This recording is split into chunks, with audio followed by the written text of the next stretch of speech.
이스라엘이라는 나라 안에는 굉장히 많은 성지가 있습니다. 그래서 성지 순례객들이 여러 지역을 다니면서 은혜도 받고 하는 장소들이 참 많습니다. 그런데 이스라엘에서 최고의 성지로 손꼽히는 곳이 있습니다. 거기는 바로 예루살렘입니다. 특별히 그 예루살렘 안에도 비아 돌로로사라는 바로 그 길이 최고의 성지로 손꼽힙니다. 비아 돌로로사라는 말은 슬픔의 길, 고난의 길이라는 뜻입니다. 예수님이 빌라도 법정에서 재판을 받으신 그 자리로부터 예수님께서 골고다 십자가까지 가신 그 길을 돌로로사, 비아 돌로로사라고 이야기를 합니다. 정말 매년마다 수천만 명이 이 길을 걸어갑니다. 그리고 매주 금요일마다 수만 명의 순례객들이 이 길을 걸어가는 일을 합니다. 그렇다면 여러분에게 하나 묻습니다. 예수님이 걸어가셨던 그 길을 걸어봤다고 과연 그 사람이 진정한 제자라고 말할 수 있겠습니까? 예수님이 2000년 전에 걸으셨던 그 길을 나도 따라 걸었다고 과연 참된 제자가 될 수 있겠습니까? 그럴 수 없습니다. 진정한 제자란 스승이신 주님의 가르침을 받고 그 가르침을 따라가는 자들입니다. 주님이 소원하시고 주님이 목적하신 그리고 우리에게 제시하신 보이지 않는 그 길을 따라가는 사람들, 그게 바로 참다운 제자라고 말할 수 있을 겁니다. 오늘 본문을 통해서 과연 주님은 어떤 길을 가셨는가 확인하시고 저와 여러분 모두가 그 길을 나도 따라가겠노라 다짐할 수 있는 시간이 되었으면 합니다. 오늘 본문의 배경이 되는 한 절기가 있습니까? 바로 유월절이라는 절기입니다. 그러면 이스라엘 사람들에게 유월절은 어떤 절기일까요? 그들이 애굽 나라에서 해방을 받은 마치 이런 이스라엘의 독립기념일과 같은 그런 뜻깊은 절기가 바로 유월절입니다. 예수님께서는 이 유월절을 앞두시고 지금 예루살렘에 입성하고 계신 겁니다. 조금 더 자세히 보시면 28절에 예수께서 이 말씀을 하시고 예루살렘을 향하여 앞서 가시더니 라고 이야기합니다. 그리고 드디어 예루살렘 인근에 도착했습니다. 그러자 30절을 보시면 예수님이 2명의 제자를 따로 부르십니다. 아마도 그 2명의 제자는 베드로와 요한일 확률이 많습니다. 이 2명의 제자를 불러서 한 가지 지시를 하시는데 그 지시하는 내용이 뭐냐면 아무도 타보지 않은 나귀 새끼를 끌고 오라는 겁니다. 왜 그런 지시를 하셨을까요? 그것을 타고 예루살렘에 입성하려고 하시기 때문입니다. 그리고 이 2명의 제자들은 아주 순조롭게 나귀를 얻게 되고 그 나귀를 가지고 예수님께 돌아왔습니다. 35절 그것을 예수께로 끌고 와서 자기들의 겉옷을 나귀 새끼 위에 걸쳐놓고 예수를 태우니 이제 예수님께서는 나귀 새끼를 타셨습니다. 그리고 예루살렘 성으로 입성하기 시작하셨습니다. 그러자 많은 사람들이 종려나무가지를 흔들기 시작했습니다. 여러분, 오늘이 어떤 주일이라고요? 종려주일이에요. 이 종려주일이라는 것은 2000년 전 많은 사람들이 예수님이 예루살렘에 입성하실 때 종려나무가지를 흔들었던 바로 그 날을 기념하기 위해서 우리는 종려주일이다 라고 이름하여 지키고 있는 겁니다. 이제 그 사람들이 종려나무를 흔듭니다. 그러면서 38절에 이렇게 외치기 시작합니다. 찬송하리로다 주의 이름으로 오시는 왕이여 하늘에는 평화여 가장 높은 곳에는 영광이로다 라고 열렬히 환호하기 시작합니다. 그러나 39절을 보시면 이처럼 호산나를 외치며 환호하는 이 무리를 바라보던 바리새인들은 예수님에게 불편한 마음을 드러냅니다. 못하게 하십시오. 이게 도대체 뭐하는 짓입니까? 라고 예수님에게 따져 묻습니다. 그러자 예수님은 이렇게 말씀하셨습니다. 이 사람들이 침묵하면 돌멩이들이 소리를 지를 것이다 라고 예수님이 답변하셨습니다. 이것이 오늘 우리가 살펴볼 본문의 내용입니다. 어렵지 않은 내용입니다. 그러나 먼저 우리는 이런 질문을 해봐야 합니다. 과연 예수님이 예루살렘에 입성하시는 이유는 무엇일까? 라는 이 부분을 우리는 먼저 생각해 봐야 합니다. 이유가 여러분은 뭐라고 생각하십니까? 예수님은 왜 예루살렘에 입성하고 계실까요? 혹시 여행을 가셨을까요? 아니면 예루살렘 어느 구석에 맛집이 있어서 그 맛집을 찾아가고 있는 걸까요? 아니면 예루살렘에 입성해서 뭔가 재미난 일들을 해보시려고 가고 계신 걸까요? 왕이 되시려는 걸까요? 높임을 받으시려는 걸까요? 아니면 권세를 얻으시려는 걸까요? 사실은 그렇지 않다는 것을 여러분은 아십니다. 만약에 예수님이 왕이 되기를 원하셨다면, 또는 예수님이 대접받고 높임받고 권세를 얻기를 원하셨다면 예수님은 나귀를 타지 않으셨을 겁니다. 이왕이면 무엇을 타셨겠습니까? 말을 타셨겠죠. 또 이왕이면 말도 어떤 말을 탔겠습니까? 김정은이가 주로 타고 다니는 백마. 저는 그 말을 볼 때마다 불쌍해요. 그렇게 거대한 등치를 가지신 분이 그 백마를 타고 백두산 언저리를 달려가는 것을 보면 멋있다라기보다는 백마가 참 불쌍하다라는 생각이 많이 드는데, 예수님이 권력을 얻기를 바라셨다면 그렇게 백마를 타고 들어가셨으면 참 멋졌을 것 같습니다. 그러나 예수님은 하나도 왕이 되려고 하거나 어떤 권세를 얻으려는 마음이 없으셨습니다. 그래서 예수님은 나귀 새끼를 타고 예루살렘에 입성하신 거죠. 그렇다면 과연 예수님이 예루살렘에 입성하신 이유는 뭘까? 사실은 여러분은 이미 다 알고 계세요. 고난을 당하시려고 가시는 거죠. 그리고 십자가를 짊어지시고 결국은 그곳에서 죽으시려고 지금 예루살렘에 입성하고 있다는 사실을 여러분은 알고 계실 겁니다. 그렇다면 예수님은 왜 고난을 자처하셨을까요? 예수님은 왜 십자가의 죽음을 향해 걸어가고 계시는 걸까요? 그 이유도 사실은 여러분은 알고 계십니다. 우리의 죄의 결과, 이런 것들을 해결하시기 위해서, 우리를 모든 죄로부터 해방시키시고 우리의 모든 죄를 용서하시기 위해서 예수님은 우리 대신에 고난과 죽음을 당하기 위해 예루살렘에 입성하고 있다는 사실을 우리는 너무나도 잘 알고 있습니다. 사랑하는 성도 여러분, 제가 이 말씀을 준비하면서 이 대목에서 고민이 생겼습니다. 무슨 고민이 생겼냐면, 사실은 여러분은 이 이야기를 모르지 않습니다.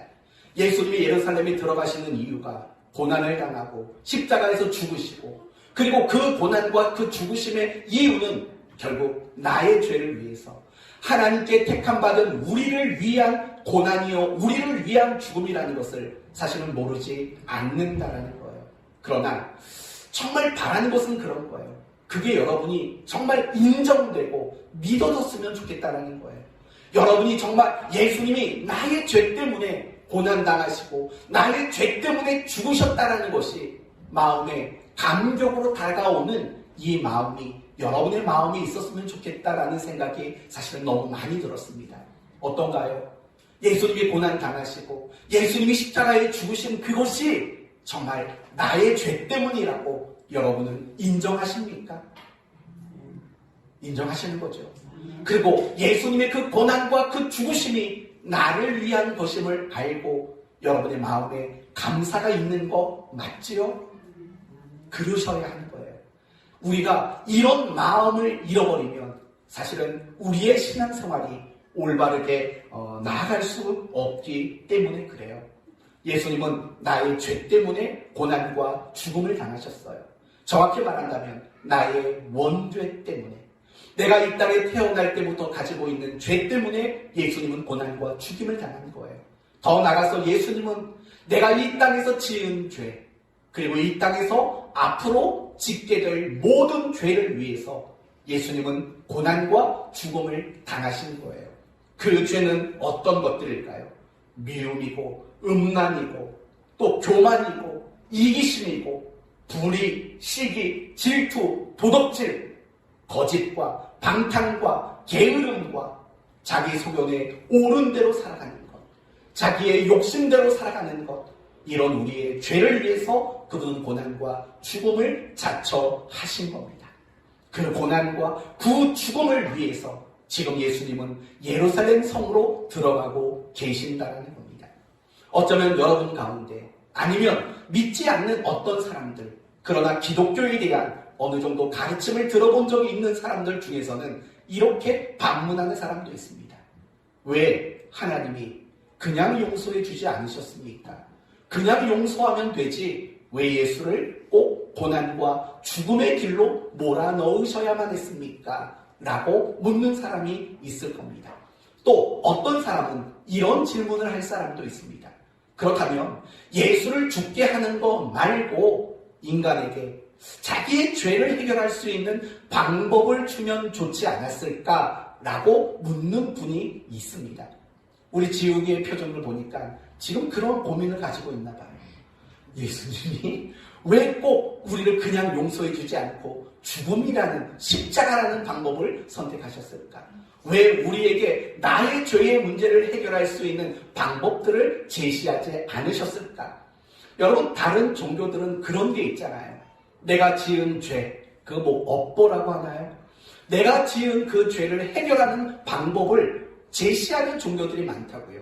예를 들면 어떤 종교에서는 하나님께 헌금을 많이 하면 내 죄의 문제가 해결될 수 있다고 말하는 종교가 있다고요. 또 어떤 종교는 고행, 나를 힘들게 하고 나를 괴롭게 만드는 그런 행위로 내 죄를 씻을 수 있다고 말하는 종교도 있다고요. 그런데 우리 기독교는 그렇게 말하지 않아요. 하나님이 우리를 무조건 용서해 주신다고 말하지 않고 인간이 어떤 방법을 동원해서라도 죄의 문제를 해결할 수 있다고 우리 기독교는 말하지 않는다고요. 그렇다면 그 이유가 뭘까요? 두 가지 이유가 있어요. 첫째는 하나님은 공의로우신 분이기 때문에 그래요. 하나님은 공의로우신 분이에요. 무슨 말이냐면 하나님은 자신이 정하신 그 법칙과 규칙을 스스로 깨트리는 분이 아니시라는 거예요. 그렇다면 하나님이 인간에게 정하신 첫 번째 규칙은 무엇이었습니까? 선악을 알게 하는 그 나무의 실과를 따먹으면 정령 죽으리라가 하나님이 인간과 정하신 원칙이고 규칙이고 법칙이었다는 거예요.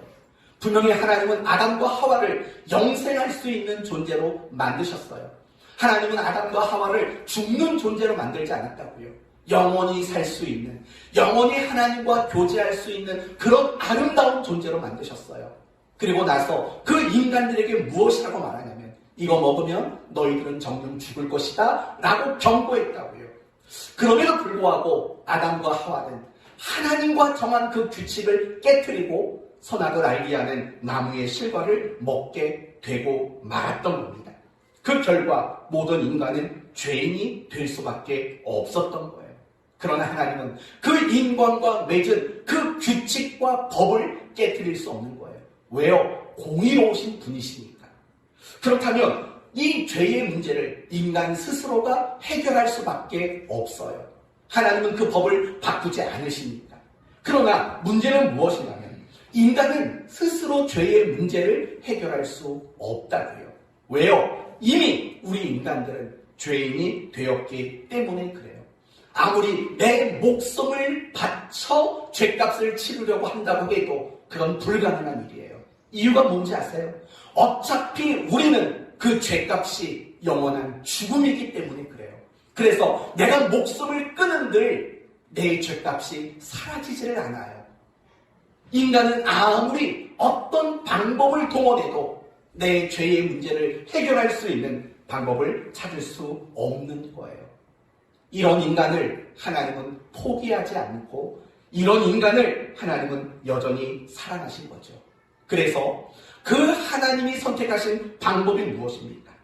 하나님이신 자기 자신이 성령을 통해서 인간의 몸으로, 죄 없는 인간의 몸으로 이 땅에 오셔서 모든 죄인의 대표자가 되셔서 십자가에 죽으시는 것, 자신을 죽이는 방법으로 인간의 죄값을 해결하시는 그런 방법을 하나님은 선택하셨다는 것입니다.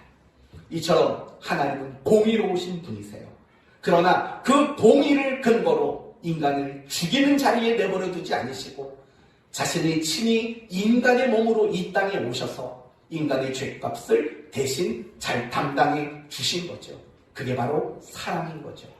이런 의미로 본다면 예수님의 십자가는 공의와 사랑이 입을 맞춘 곳이다 라고 신학자들은 이야기하는 겁니다. 사랑하는 성도 여러분, 예수님께서 나의 죄를 위해서, 나를 죄의 값에서 해방하기 위해서 우리를 위해 고난을 당하시고 우리를 위해서 죽어주셨다는 겁니다. 지금 바로 그것을 위해서 예수님은 예루살렘에 입성하고 계신 겁니다. 그 예수님을 보면서 여러분은 무엇이 보이십니까? 그런 예수님을 보면서 여러분은 무엇이 느껴지십니까? 우리 모두는 이런 걸 보아야 됩니다. 우리를 향한 크고 위대하신 사랑. 우리는 그것을 봐야 되고 그것을 우리는 깨달을 수 있어야 하는 겁니다. 왜냐하면 우리는 하나님께 사랑을 받을 자격도 없고 더 나아가서 하나님께 사랑해 달라고 요구할 수 있는 그런 존재도 아니었기 때문입니다. 그런 우리를 사랑하셔서 우리의 죄값을 해결해 주시고 우리를 의인되게 하시고 우리를 하나님의 자녀가 되도록 만드신 그 일이야말로 너무나 크고 너무나 위대한 하나님의 사랑이라고 우리는 고백할 수밖에 없는 겁니다. 그 사랑이 우리를 변화시킨 거고 그 사랑이 우리를 복된 인생, 새로운 인생으로 살도록 만들어 주셨다는 거예요. 저는 예수님의 이 고난과 죽음을 생각하면 생각나는 애니메이션 영화가 있습니다. 뭐냐면 미녀와 야수입니다. 제가 이 미녀와 야수에 대해서는 굉장히 전문가입니다. 우리 딸아이를 통해서 얼마나 많이 영상을 보고 책을 봤는지 몰라요. 내용이 어떤 건지 여러분 아세요? 어느 한 왕자가 있었습니다. 이 왕자가 마법에 걸려서 야수가 됩니다. 마법에 걸려 야수가 된 거죠. 이 마법에서 벗어나려면 한 가지 방법밖에 없습니다. 21번째 생일이 되기까지 누군가에게 사랑의 고백을 받으면 야수에서 다시 왕자로 도망가게 됩니다. 그러나 지금 그의 모습은 야수입니다. 누구도 가까이 다가오지 않습니다. 누구도 곁을 주지 않는 야수의 모습으로 살아갑니다. 그러던 어느 날 한 여인이 다가오게 됩니다. 그 여인의 이름이 뭐죠? 벨이라는 여인입니다. 함께 시간을 보내다가 서로 좋은 사람이라는 것을 느끼고 마음을 열게 됩니다. 그러던 어느 날 이 야수가 큰 부상을 당하게 됩니다. 죽어가게 됩니다. 그때 벨이 그 야수를 부둥켜 안고 당신을 사랑합니다 라고 고백을 합니다. 그러자 야수는 왕자로 변했습니다. 여러분 놀랍지 않습니까? 사실은 이게 우리의 이야기라는 것을 우리는 충분히 짐작할 수 있는 겁니다. 우리 모두는 야수입니다. 아니 야수였던 사람들입니다. 그리고 우리 안에는 그 야수성이 얼마나 많은 사람들이었는지 모릅니다. 부부 사이에 여러분 서로 야수가 될 때가 있지 않았나요? 여러분 안에 있는 그 야수의 성이 없습니까? 부모와 자식 사이에는 어떻습니까? 부모와 자식 사이에도 우리는 야수가 될 때가 얼마나 많은지 모릅니다. 우리가 직장 생활을 할 때 그 직장 안에서도 야수가 되는 적도 너무 많습니다. 나의 친구의 곁에서, 나의 이웃들 앞에서도 우리는 야수가 되는 그런 경우들이 얼마나 많은지 모릅니다. 우리의 인생이 고달프고 우리의 인생이 불행한 이유가 뭔지 아십니까? 우리의 야수성 때문에 그렇습니다. 그런데 놀라운 것은 이런 야수 같은 우리가 하나님의 왕자, 하나님의 공주로 바뀌게 되는 사건들이 일어났다는 겁니다. 그게 뭡니까? 바로 하나님이 우리를 사랑하여 주신 예수 그리스도의 고난과 죽음이라는 그 사랑의 고백 때문에 야수였던 우리가 하나님의 아들과 딸로 새롭게 바뀌게 되는 이런 놀라운 일들이 우리 안에 이루어지게 되었다는 것입니다. 죄의 마법을 풀어주신 그분, 바로 그것을 위해서 예수님은 예루살렘에 입성하시고 십자가에 달려 죽으신 바로 그런 일들을 하기 위해서 지금 예루살렘에 입성하고 있다는 겁니다. 사랑하는 성도 여러분, 예수님이 예루살렘에 입성하시는 이유를 아시겠습니까? 야수 같은 우리를 변화시키기 위해서, 죄의 모든 마법에서 우리를 풀어주시기 위해서, 십자가의 죽음, 하나님의 사랑을 우리에게 고백하고 나타내기 위해서 예루살렘에 입성하고 계신 겁니다. 여러분, 동상이몽이라는 말을 알고 계십니까? 동상이몽, 무슨 뜻이죠? 같은 자리에서 잤지만 서로 다른 꿈을 꾼다는 겁니다. 어느 날 제가 꿈을 꿨습니다. 저희 딸아이와 공원에서, 놀이터에서 같이 재밌게 노는 꿈을 꿨습니다. 그래서 아침에 그걸 말해주려고 이렇게 얘기했죠. 하은아, 아빠가 지난밤에 너랑 너무 재밌게 노는 꿈을 꿨어. 넌 무슨 꿈을 꿨니? 그랬더니 이렇게 대답하더라고요. 아빠한테 혼나는 꿈이요. 아빠한테 혼나는 꿈을 꿨답니다. 아니, 같이 잠을 잤는데 저는 이 아이와 행복하게 노는 꿈을 꿨는데 그 아이는 저한테 혼나서 슬픈 꿈을 꿨답니다. 그런 게 동상이몽이라는 거죠. 맞아요. 우리가 어떤 똑같은 사물을 보고도 서로 다르게 말하는 경우가 있어요. 예를 들면 한번 테스트 해볼까요? 코끼리 하면 떠오르는 거 뭔가요? 코. 어떤 사람은 코가 떠올라요. 그러나 저는 코끼리의 두꺼운 다리가 떠올라요. 그런 거죠. 똑같은 것을 보지만 서로 다른 관점으로 보는 거, 그게 동상이몽이에요. 여러분, 이스라엘이 40일 동안 가나안 땅을 정탐했다는 것 아시지요? 12명이 정탐을 했어요. 그러나 이 12명이 똑같은 것을 보고 똑같은 시간을 보냈지만 서로 표현하는 방법은 달랐어요. 우리는 그 땅에 못 돌아갑니다. 10명이 이야기했고요. 2명은 그 땅은 우리가 얼마든지 가질 수 있습니다. 라고 긍정적으로 말했다고요. 그게 바로 동상이몽이에요. 그런데 오늘 본문을 봐도 이 동상이몽의 이야기가 담겨있다는 것을 우리는 확인할 수 있습니다. 왜 그러냐면 이미 여러분에게 말씀을 드린 대로 예수님이 예루살렘에 입성하는 이유가 뭐라고요? 죄의 마법에서 우리를 풀어주시기 위해, 고난과 십자가의 죽음을 위해 그 길을 가고 계신 거예요. 그러나 오늘 본문을 보면 많은 군중들 그리고 예수님의 제자들의 무리들은 전혀 다른 엉뚱한 기대와 엉뚱한 바램을 가지고 있다는 것을 볼 수 있기 때문에 그래요.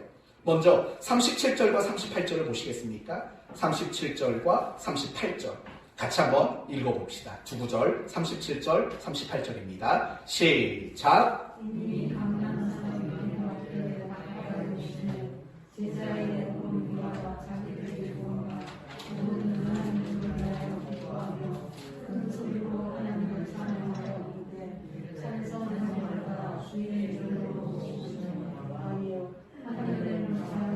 가장 높은 곳에는 영광이로다. 여러분, 정말 열렬히 환호하는 큰 무리들이 있었어요. 종려나무까지를 흔들면서 호산나 호산나 하면서 이들은 예수님을 열렬히 환영했다고요. 그렇다면 여러분, 이런 질문을 해봅시다. 이 열렬히 환호하는 이 무리들은 왜 그렇게 환호했을까요? 이유는 그들이 엉뚱한 기대를 가지고 있었기 때문이라는 거예요. 여러분, 지금 이스라엘의 절기상 어떤 절기라고 말했습니까? 유월절이라고 말했어요. 그리고 그 유월절은 무엇을 기념하는 절기입니까? 이스라엘의 독립을 기념하는 절기였다고요. 그런데 그 유월절을 앞두고 예수님이 지금 예루살렘에 입성하고 계신 겁니다. 그 예수님에게 이 많은 무리들은 엉뚱한 것을 기대했던 거예요. 무엇을 기대했냐면 정치적인 메시아가 되어 주시려고 예루살렘에 들어간다는 그런 기대를 가지고 있었다는 거예요. 여러분, 이스라엘의 역사를 아시죠? 이스라엘의 역사는 거의 대부분이 이방 나라에게 압제를 받고 간섭을 받고 침략을 받고 통치를 받게 되는 참 가슴 아픈 이스라엘의 역사들이 너무 많았어요. 어떤 면에서는 이 이스라엘의 역사가 우리나라의 역사와도 사실은 많이 비슷해요. 끊임없이 공격당하고 끊임없이 압제당하고 통치받는 이런 역사가 우리나라와도 참 비슷하다는 거예요. 더욱이 지금 오늘 본문이 기록되어 있는 이 시점에는 역시나 이스라엘은 로마라는 나라로부터 지금 식민 통치를 받고 있었던 시점이라는 거예요. 그러니까 이 열렬히 환호하는 이 무리들이 예수님에게 무엇을 기대했을까요? 이런 걸 기대했겠죠. 로마로부터 이스라엘을 해방시켜 주십시오. 뿐만 아니라 그 어떤 나라도 이스라엘을 넘보지 못할 만한 강대국으로 만들어 주십시오. 그래서 여러분, 그들이 외쳤던 말 중에 어떤 말이 나오냐면 이런 말이 나와요. 어디 있죠? 38절. 찬송하리로다 주의 이름으로 오시는 무엇이요? 왕이요. 왕이요. 라는 이런 말을 지금 고백하고 있는 거예요. 그러니까 이미 무슨 뜻이냐면 예수님이 예루살렘에 입성한다는 것 그 자체를 무엇이라고 예견하고 있냐면 새로운 이스라엘의 왕이 되기 위해서 지금 예수님이 예루살렘에 입성한다라고 그들은 추측하고 여기고 있었다라는 거예요. 그렇다면 왜 그들은 예수님에게 이런 정치적인 메시아 왕이 될 것을 기대한 이유가 뭘까요? 37절에 그 이유가 나와요. 이미 감람산 내리막길에 가까이 오심에 제자들은 온 무리가 자기들이 본 바 모든 능한 일을 인하여 기뻐하며 큰 소리로 하나님을 찬양하며 자신들이 본 것 때문에 그렇대요. 도대체 뭘 봤을까요? 예수님이 빈들에서 남자만 5,000명을 도시락 하나로 먹이는 장면을 봤거든요. 예수님이 귀신 들린 자들을 쫓아내는 것을 봤거든요. 예수님이 온갖 병든 자를 고쳐내는 것을 봤거든요. 뿐만 아니라 예수님께서 죽은 자를 살려내는 것까지도 목격했거든요. 그런 분이, 이분이 우리의 새로운 왕이 된다면 야, 엄청나겠다 라는 기대를 그들은 가질 수밖에 없었다는 거죠. 그분이 왕이 된다면 로마가 대수냐? 어쩌면 그분이 왕이 되면 다윗 시대를 재현할 수 있는 그런 나라가 될 수 있을 것 아니냐라는 기대를 갖게 된 겁니다. 사실 다윗 시대가 그들이 꿈꾸던 이스라엘의 모습이었거든요. 왜냐하면 다윗 시대는 금이나 은이나 이런 것들이 돌덩이처럼 흔했던 시대였거든요. 더 나아가서 다윗 시대는 그 어떤 나라도 넘보지 못하는 가장 강한 힘을 가졌던 나라였거든요.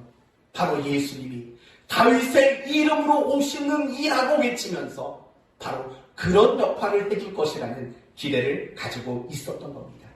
여러분, 얼마나 엉뚱해요. 얼마나 잘못된 기대예요. 지금 예수님은 예루살렘에 왜 들어가고 있다고요? 고난받으려고, 죽으시려고, 그래서 우리의 죄의 마법을 풀어주시려고 들어가고 있다고요. 그러나 이 열렬히 환호하는 무리들은 무엇을 기대했다고요? 왕이 될 것. 그래서 이 나라를 다윗 시대의 나라로 새롭게 세워주실 분으로 지금 기대하고 있다는 거예요. 엉뚱한 기대라는 거죠. 그리고 그들이 이렇게 엉뚱한 기대를 가지고 있다는 것이 들통난 사건이 있어요. 그게 바로 예수님이 빌라도에게 재판을 받는 그 장면에 나타나요. 빌라도가 예수를 살려주려고 했다고요. 왜냐하면 예수님이 죄가 없다는 사실을 빌라도는 알고 있었어요. 그래서 빌라도도 이 얘기를 들었을 거 아닙니까? 예수님이 예루살렘에 입성하셨을 때 얼마나 많은 무리들이 종려나무가지를 흔들며 화도했는지 들었을 거 아닙니까? 살려주려고 이제 그 무리들에게 물어보는 거예요. 좋아, 너희들이 선택해라. 밀란을 일으킨 흉악한 죄인이었던 바라바를 살려줄까? 아니면 이 예수를 살려줄까? 선택권을 넘긴다고요.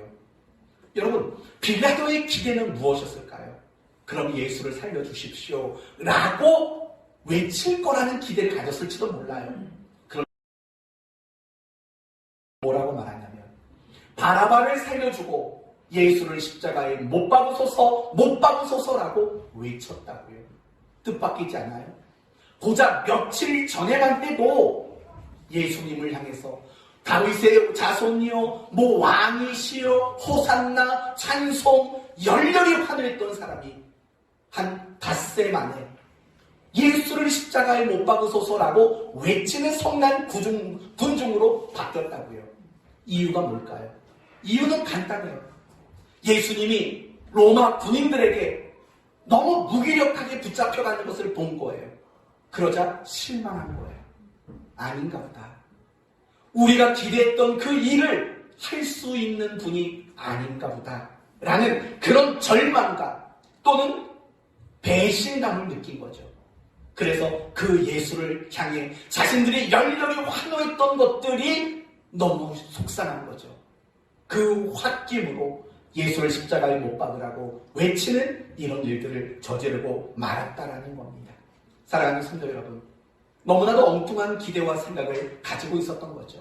그러나 중요한 것은 그런 엉뚱한 기대를 가졌던 것은 이 군중들만은 아니었다는 거예요. 또 누가 엉뚱한 기대를 가졌을까요? 예수님의 12명의 제자들이 엉뚱한 기대를 가지고 있었어요. 예수님은 예루살렘에 입성하셨어요. 그리고 제자들과 최후의 만찬을 나누셨어요. 예수님은 포도주 잔을 나누시며 이렇게 말했어요. 내가 이제부터 하나님의 나라에 임할 때까지 포도나무에서 난 것을 다시 마시지 않겠다. 이게 여기서 먹는 마지막 포도주다. 이런 식으로 말을 했다고요. 이 말을 듣고 나니까 제자들은 눈이 뒤집혔어요. 어떻게 눈이 뒤집혔냐면 예수님이 드디어 결심하셨나 보다. 무슨 결심이요? 이스라엘의 왕이 되려고 이제 결심하셨나 보다 라고 엉뚱한 기대를 하게 된 거죠. 그러면서 지금 그들이 받아 누린 이 포도주 잔을 축배의 잔이라고, 이제 승리를 위해 새로운 정권을 위한 마지막 축배의 잔이라고 제자들은 생각을 한 거죠. 엉뚱한 기대를 가지고 있었기 때문이에요. 그래서 그 사건이 끝나고 나서 제자들 사이에 일어났던 사건이 뭔지 아세요? 누가 크냐라는 논쟁이 일어나요. 누가 크냐? 여러분, 그런 논쟁이 왜 일어났겠어요? 예수님이 이제 이스라엘의 왕이 된다. 그러면 우리는 12명이니까 그래도 순서를 정해야 되잖아요. 그러니까 논쟁이 붙은 거예요. 누가 서열 1위냐 2위냐.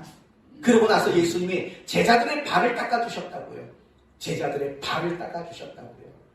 그렇던데 이 제자들이 자기 발을 닦아주시는 예수님을 보면서도 꼼짝도 안 하네요.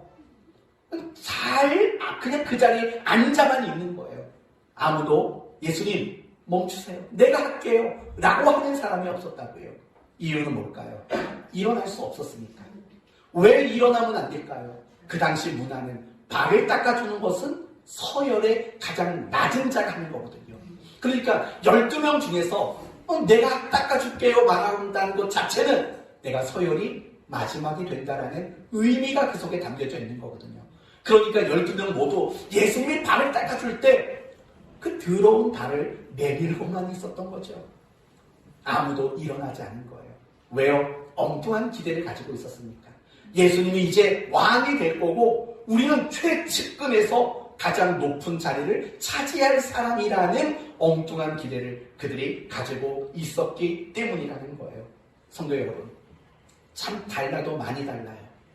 예수님은 우리를 죄에서 구원하기 위해 고난과 죽음의 길을 가고 있는데 많은 군중들과 많은 제자들은 모두가 다 자기가 기대하고 자기가 바라는 엉뚱한 것들을 마음에 품고 있다는 것을 우리는 발견하게 되는 거죠. 예수님은 십자가의 길을 가고 있지만 이 무리들과 이 제자들은 모두가 다 자기가 원하는 길만 가고 싶었던 그런 모습을 보여주고 있다는 거예요. 이제 우리는 어떤가 한번 생각해 봅시다. 혹시 여러분의 모습이 열렬히 환호했던 그들의 모습 또는 예수님이 발을 닦아주셔도 꼼짝하지 못했던 그 제자들의 모습은 혹시 아니십니까? 여러분이 신앙생활을 하는 이유가 뭡니까? 여러분이 예수님을 믿는 그 믿음이 여러분에게 기대하고 여러분이 바라도록 만드는 것들은 과연 무엇입니까? 그게 혹시 열렬히 환호했던 그들의 것과 똑같지는 않습니까? 발을 닦아주어도 아무도 꼼짝하지 못했던 제자들이 바라고 기대했던 그것과 같은 것은 혹시 아닙니까? 물론 저는 여러분의 목사입니다. 그래서 여러분이 건강하게 살기를 바라고 여러분이 부자로 살기를 바라고 여러분이 무엇이든 잘 되기를 바라는 마음 변하지 않습니다. 늘 새벽마다 여러분이 그렇게 되기를 간절히 기도합니다. 그렇지만 여러분, 정말 중요한 것은 그렇다고 해서 우리가 열렬히 환호했던 무리로 살아갈 수는 없다는 거고 엉뚱한 것을 기대했던 제자의 모습으로도 우리는 살 수 없다는 거예요. 그런 것들을 기대하면 안 되는 거예요. 그런 것들을 기대하면 우리는 어느 순간에 예수를 십자가에 못 박으시오라고 외치는 성난 군중이 될 수밖에 없어요. 더 나아가서 예수님의 제자들처럼 예수님을 버리고 도망치는 신앙의 자리에서 꽁무니를 빼는 이런 일들을 우리는 할 수밖에 없다고요. 잘 생각해 보셔야 하는 거예요. 그리고 하나님의 마음이 얼마나 많이 아프시겠습니까? 사실 우리들이 그런 것 같아요. 정말 우리가 신앙생활을 열심히 하지만 그 열심히 하는 이유가 그 군중들이 원했던 것들, 그것을 얻고 싶어서 열심히 하고 있는 건 아닌지 그럴 때가 없지 않을까요? 정말 우리는 반드시 지켜야 하는 신앙의 자리가 있는데 그 신앙의 자리를 지키지 못하고 늘 꽁무니 빼고 있는 이 제자들의 모습이 또 우리의 모습일 때는 없을까요? 그 이유는 간단해요. 엉뚱한 기대를 가지고 있기 때문에 그래요. 잘못된 것들을 소원하는 마음을 가지고 신앙생활을 하고 있기 때문에 그래요. 저는 지금까지 여러분에게 두 가지를 말씀드렸습니다. 첫째는 예수님이 십자가를 지기 위해서 예루살렘에 들어가시는 길이시다라는 거고 그 길을 함께 걷고 있던 제자들과 무리들은 모두가 다 엉뚱한 것들을 기대하고 있었다라는 점까지 살펴보았습니다. 그렇다면 이제 마지막으로 여러분과 함께 나누려는 것은 이런 겁니다. 그럼 예수님이 나를 위해 고난의 길을 걸으시고 십자가의 죽음의 길을 걷고 계신 그 사실을 깨달았다면 나는 어떻게 살아야 하는가? 사랑하는 성도 여러분, 제가 예전에 나쁜 그리스도인은 어떤 그리스도인이라고 말했습니까? 바쁜 그리스도인은 나쁜 그리스도인이라고 했습니다. 지난주 감사 쓰기를 보니까 어떤 집사님 한 분이 그렇게 썼더라고요. 나쁜 그리스도인이 되지 않도록 안 바쁘게 해주셔서 감사합니다. 일이 잘 안 됐다는 얘기죠. 여하튼 그렇게 감사를 말하는 경우가 있었어요. 맞아요. 정말 하나님 앞에 우리의 신앙을 지키지 못할 정도로 바쁘다면, 예배드리지 못하고 말씀과 기도 생활을 못할 정도로 바쁘다면 그 사람은 나쁜 그리스도인이에요. 그런데 오늘은 여러분에게 한 가지를 더 말씀드릴게요. 나쁜 그리스도인이 어떤 사람인 줄 아세요? 바로 이런 사람이에요.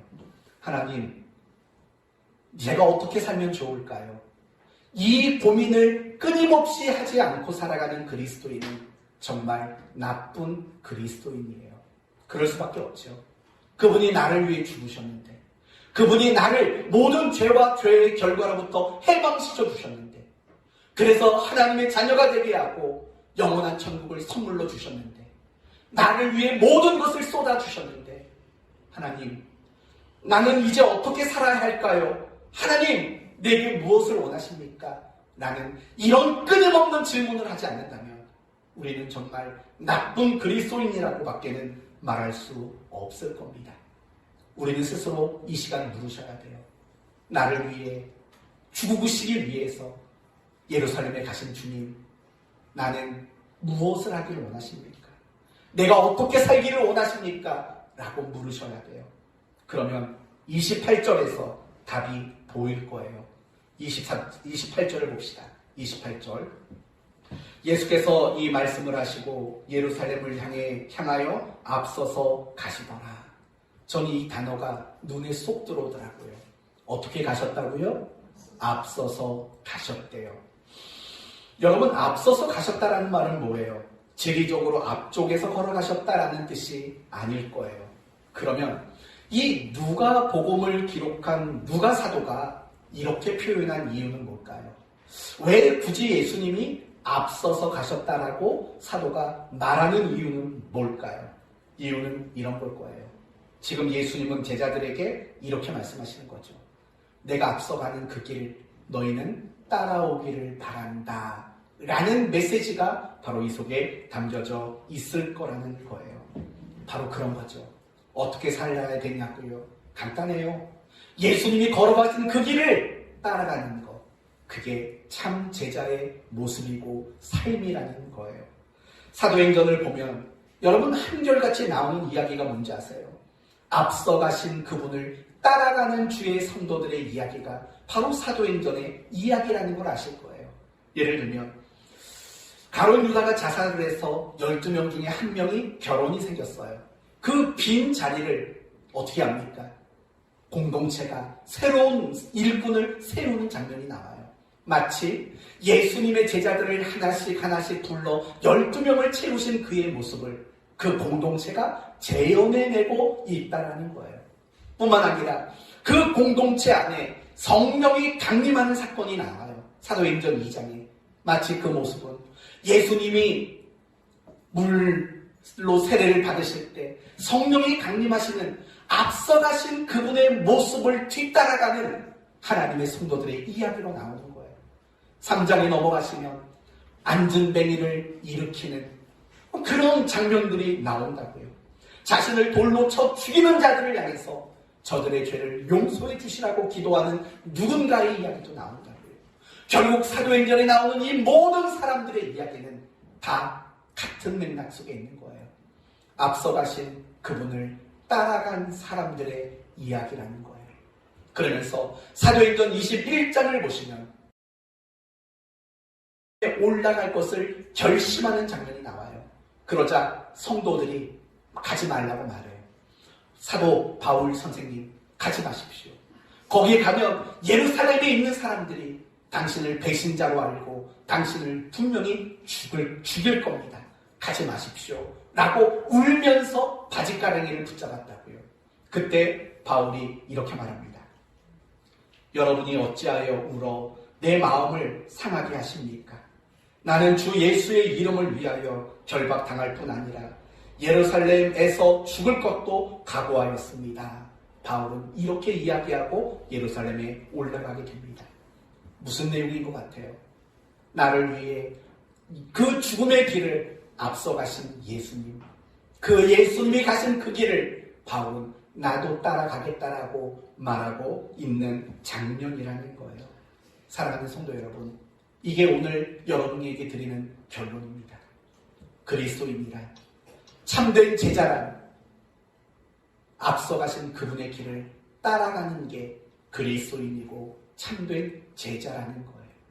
우리가 그리스도인이라고 말하지만 열렬히 환호했던 그들이 바라고 있는 것들 똑같이 바라고 있다면 우리는 참다운 그리스도인이라고 말할 수 없는 거예요.